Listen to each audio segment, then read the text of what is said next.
most extreme wrestling, and this is your AEW Dynamite review for June 24th, 2020, back at the Daly's Place, and fireworks flare as a lumberjack affair is about to take place. It's going to be two ginormous men in Luchasaurus and Wardlow taking on each other. And if you're thinking, a lumberjack match, do they even have enough people in the arena to surround the ring? Well, they have good guys on one side, bad guys on another side, and two sides of the ring with no one at all. Well, I guess it makes sense from the standpoint that one side of the ring has a giant ramp, so it would look kind of weird if you had guys standing there.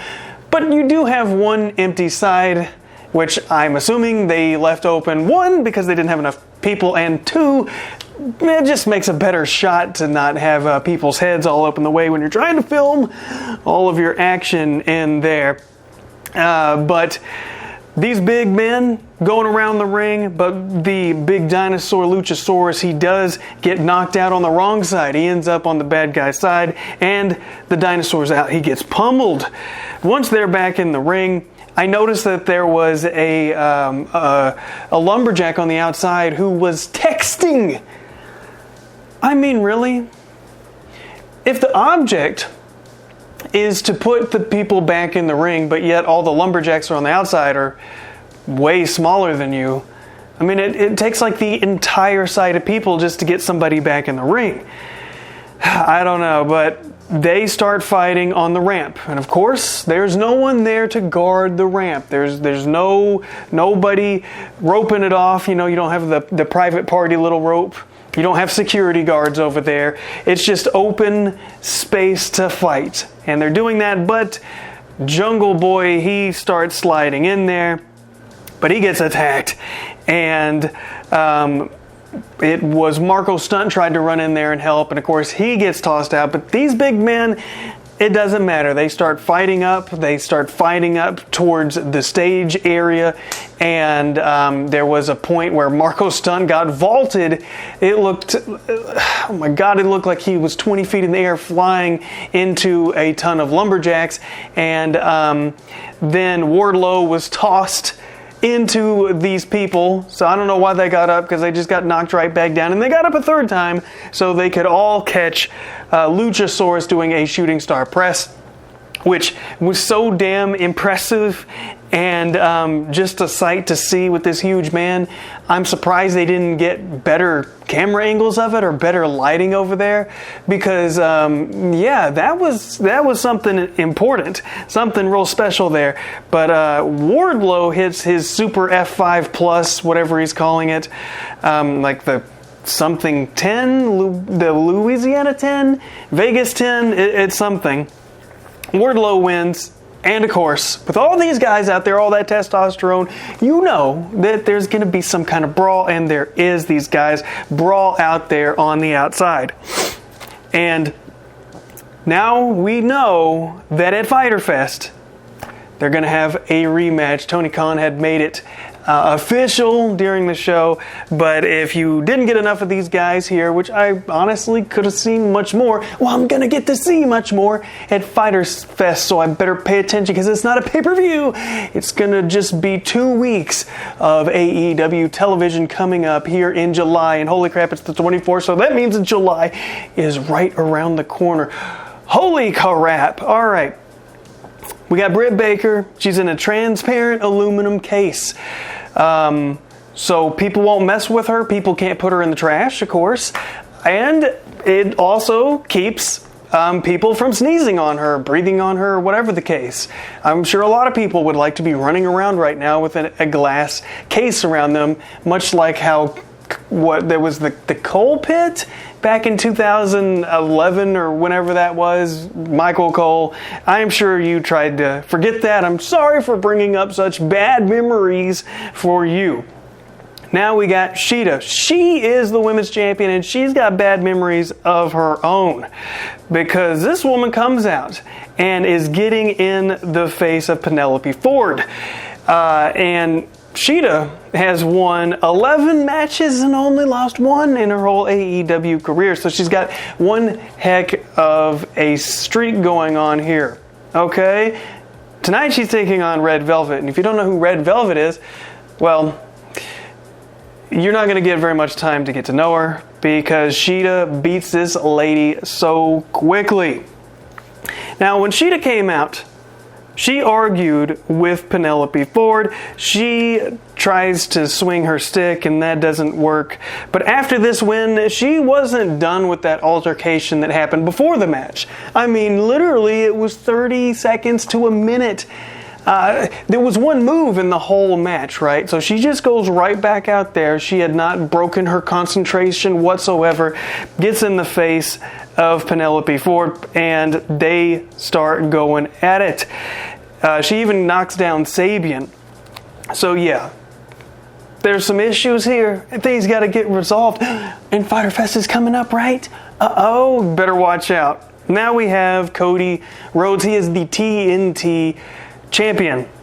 They're having some kind of press conference. I guess it's supposed to look like all these live Facebook meetings where you get updates about stuff. It kind of looked like that. You know, they were taking questions from the audience through the internet, through a Zoom call or whatever. So it was supposed to be like presented like you were having some kind of town hall meeting, I guess. But it was kind of convincing. I mean, they had Pro Wrestling Illustrated call in and stuff like that. It didn't sound authentic, but the vibe totally made sense, is my point. So, Cody, he's talking. First, we have Arn Anderson say some things, and we're like, thanks, Arn, for your input. And Cody, he starts speaking about the title. He's talking about how he likes the feeling of having men's knees between his legs when he puts them in their figure four.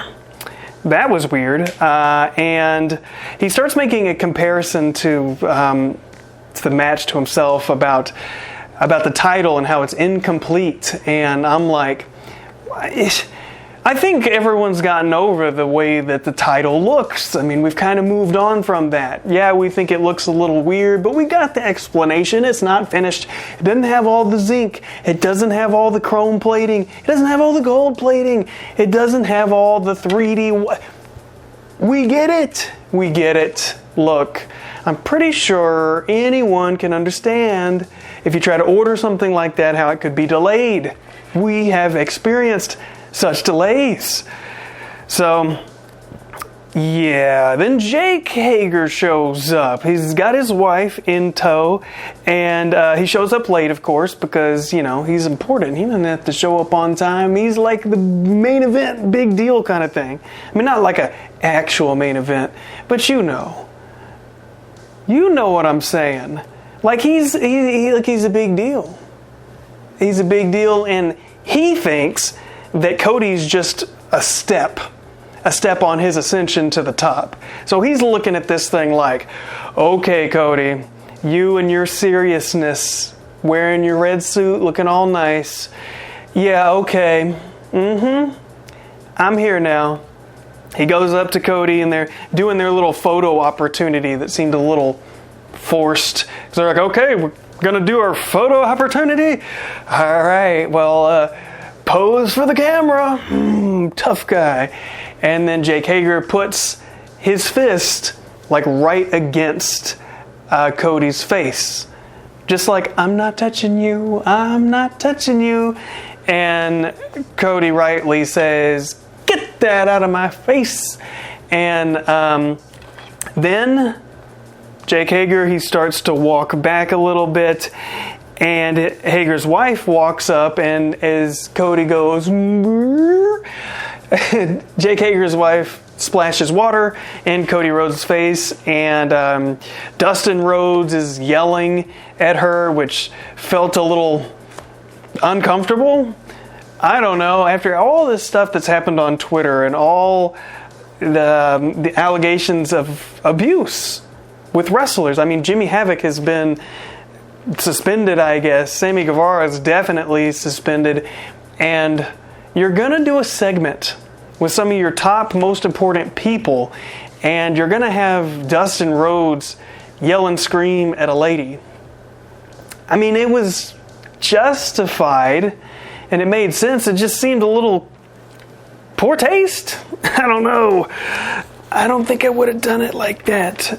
Maybe make it more clear that he was yelling at Jake Hager.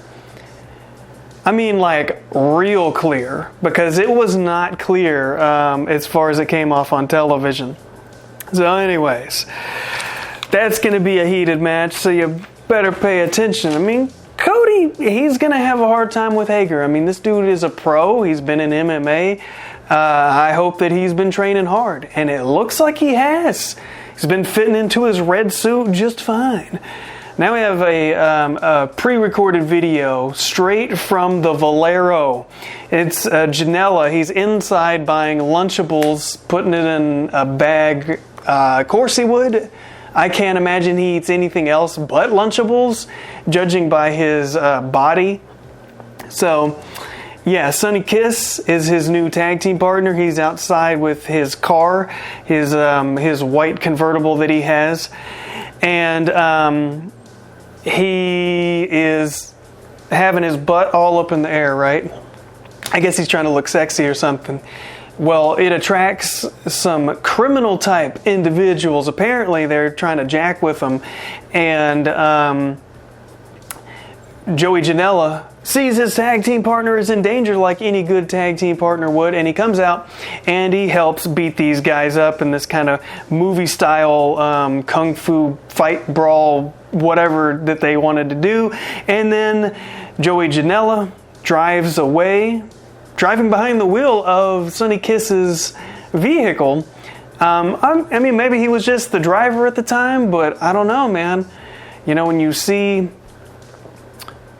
two dudes together and the other dude is driving the other guy's car, I don't know. I just know, you know, anytime, like, I've been driving with a lady and I'm driving her car, kind of looks like we're together. So you got to watch out for that.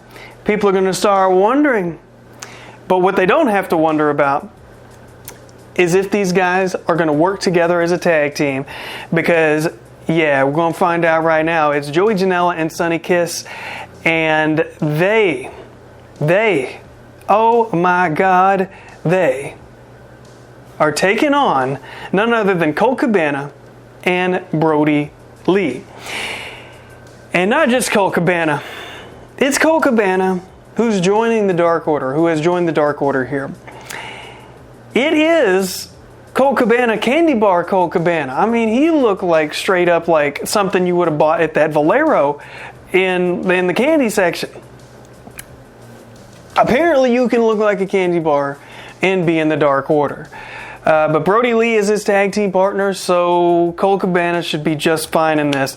They have a pretty good match here. I really like the dynamic of Sonny Kiss and Joey Janela. I think they work well together. I think that their matches are interesting, and I think that their tag team, although I never would have just thought, hey, put these two guys together, but it's giving Joey Janela that's something that seems somewhat interesting. So I gotta give him that, because I can't think of a time in AEW history that I've ever given two craps about what Joey Janela was doing, and I'm somewhat interested. Okay, so there's some action, there's some air in here, but almost surprisingly, Colt Cabana gets the win. But I don't think that Brody Lee was too surprised, because you see, Colt Cabana is under the tutelage of Brody Lee. He's got him under his wing. So, as the Exalted One, as the Dark Order leader right here, Brody Lee, he knew he picked the right man, because here Colt Cabana is winning. He won this match, and Brody Lee is happy, and candy bars are accepted and the Dark Order, and they are accepted in my life as well.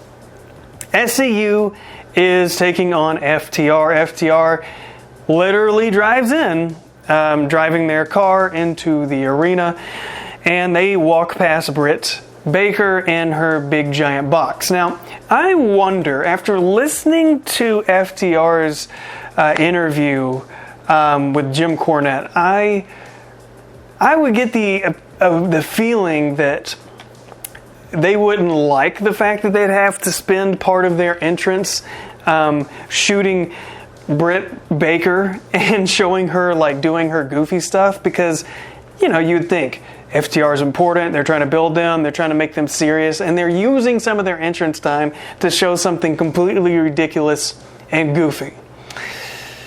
I'm just saying, seems kind of weird, seems like they would have complained about it. But you know what, hey, you can't complain, FTR, because Britt Baker is freaking cool. I did not like this lady before, but this whole storyline has got me engaged and got me interested because it's funny, it's interesting, and she's good. She's got a pretty good personality there. And that's all she's got right now since she can't wrestle in the ring, right? Okay. Anyways, FTR, nevertheless, they win this in a competitive match. They hit the Goodnight Express. Then FTR cut a promo. I honestly couldn't even remember what they talked about, but Butcher and Blade showed up and they were inside their truck, so they left their keys in the car, which makes sense because I wouldn't want to have my car keys in my tights either, so I completely understand that. But they send the Lucha Bros on FTR, and they attack FTR, and then the Young Bucks come and save. So now you have this dynamic where the Lucha Bros drive off in the Chevrolet truck with Butcher and Blade, and then left in the ring are Young Bucks saving FTR.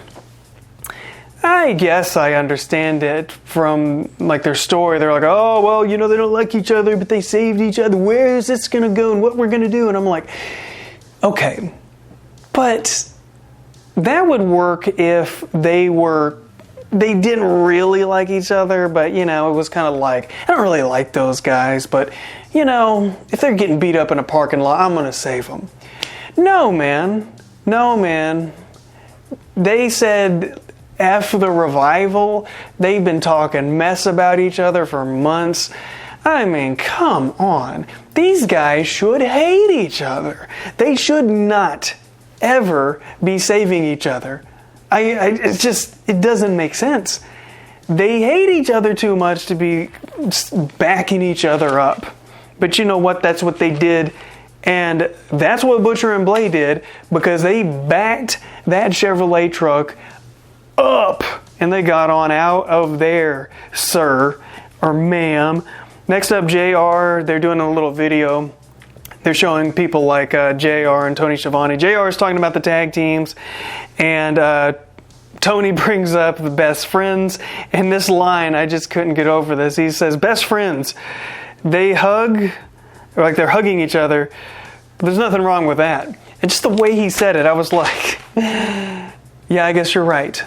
They do this whole thing with the different tag teams, like with the tag team champions of Hangman Page and Kenny Omega. And they're just kind of like goofing on each other and goofing on themselves. Just a video montage talking about the tag teams. Tag teams talking about each other in kind of a humorous way.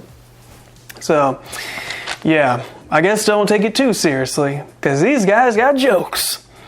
Okay. Now I got a video on Moxley and Cage. Moxley couldn't be there because of COVID concerns. Oh, man. Freaking sucks, dude.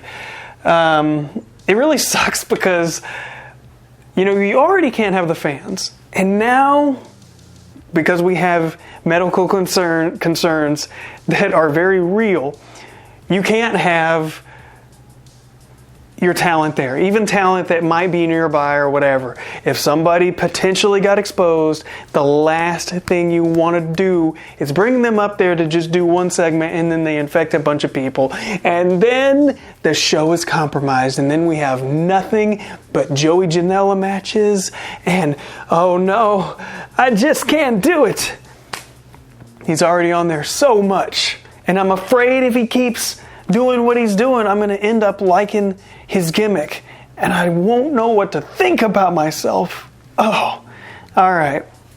So the Machine, Brian Cage, is taking on Johnny Gargano's older uncle. His name is John Cruz. I don't know who this guy is, but the Machine, he dominates this man, John Cruz, and beats him in short order. John Cruz is going to be hurting in the morning. So Taz, he is calling out Moxley, and I haven't seen Taz get this intense and this strong in a promo, and I don't even know how long. It's been a long time, but he was very well into it, and he was right to the point. His eyes, it was just great. And he said, can you stop the Path of Cage? So yes, they're still doing that. They don't have anything else to come up with. But at least Taz was back to his old promo cutting self, and I like that. And now we see Brody and Colt. They're backstage, and Brody's like, winning feels good, doesn't it? And Colt Cabana responds as if he's new to the experience of winning, which was kind of weird. And side mentions that Colt is his best man, and Colt is like, oh. But not so obvious. You know, in a serious manner where you actually believe his emotions. Colt Cabana, good job. But they have their sights set on SCU, and Colt, although happy about his new title, he's been named, his little moniker that just got dropped on him, he's also excited and terrified that he's got to take on SCU. But he's willing to do it. All right. So now we get a Fyter Fest rundown. Britt Baker, she sends a note to Tony Schiavone. It's a message to Big Swole. Big Swole just shows up outside the glass. So, you know, if you're using snail mail to get to Tony, but Tony saying it live on air can get Big Swole down there just quick like that, then maybe you need to update your communication methods there. But Big Swole is outside the glass. So what is she going to do? She can't come through the glass. But she gets on top of the Rolls Royce? Roll Royce. Yeah, that's hard to say. Anyways, it's hard for me to say. Give me a break. Jeez. All right, now. Big Swole's up there, and Big Swole's got a big trash can, and she dumps that trash can on top of Britt Baker.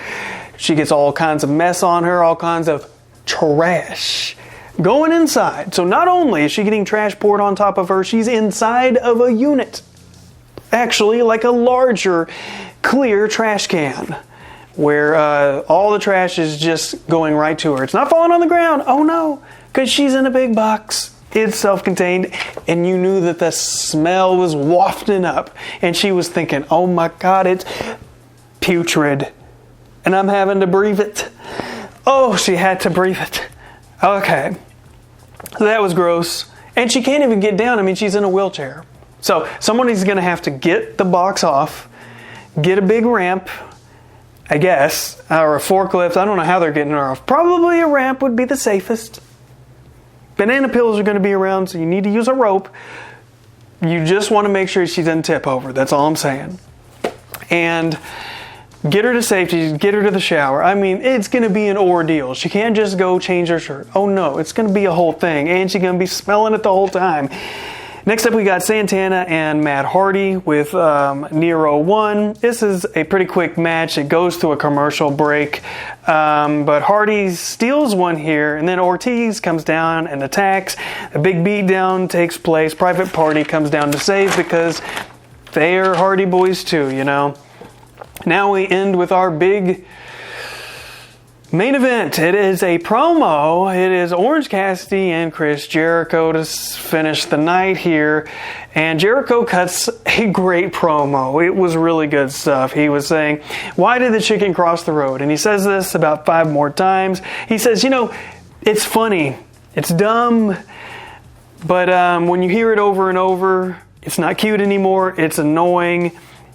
And he felt the same way about Orange Cassidy the first time he met him, or the first time he saw him. He thought the name was stupid. He thought the matches were embarrassing to the biz. And he asked Tony Khan or Cody and the Young Bucks, why did he bring Cassidy to AEW? And they said it was because he was funny, I think. But this was good. And it seemed like Jericho actually meant what he was saying, which I was like, yikes, these seem like actual feelings that he felt. Because honestly, when I saw Orange Cassidy for the first time in the hands in his pockets doing these matches, I thought the same thing Jericho thought. But then I got down with it.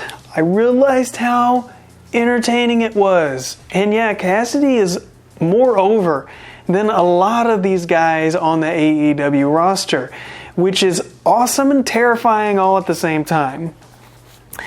But he's a good dude, so hey man. He mentioned that Pillman once said you gotta be different to get over, and that's fucking true.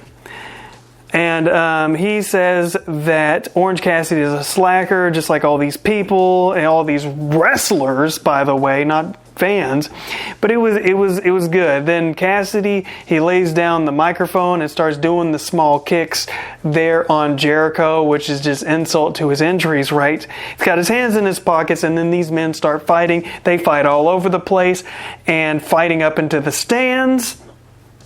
We are definitely going to be seeing at Fyter Fest Night 2 these men go at it. But Orange Cassidy saunters upstairs and then elbows right in the face of Chris Jericho. And Chris Jericho gets toppled down and goes through a table, ending this episode of Dynamite.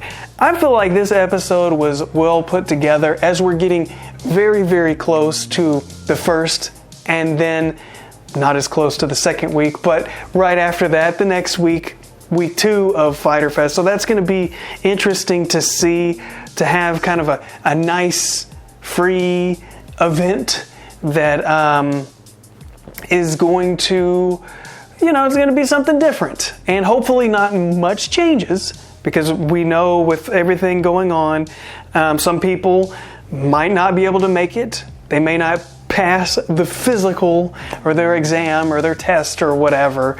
And that can change things. We saw how that's changed things in the past with shows having to be straight up canceled, moved, changed, whatever the case was. And we live in an uncertain time as far as this wrestling world goes. So hopefully these matches get to take place, because they're building up some pretty good things. What they did here tonight with Orange Cassidy and Chris Jericho, I felt like now I want to see this match. I want to see that Orange Cassidy can prove himself against a veteran like Jericho and make him eat his words, essentially. But that's a good episode. Good episode of Dynamite. I enjoyed it, and I will catch you guys next time.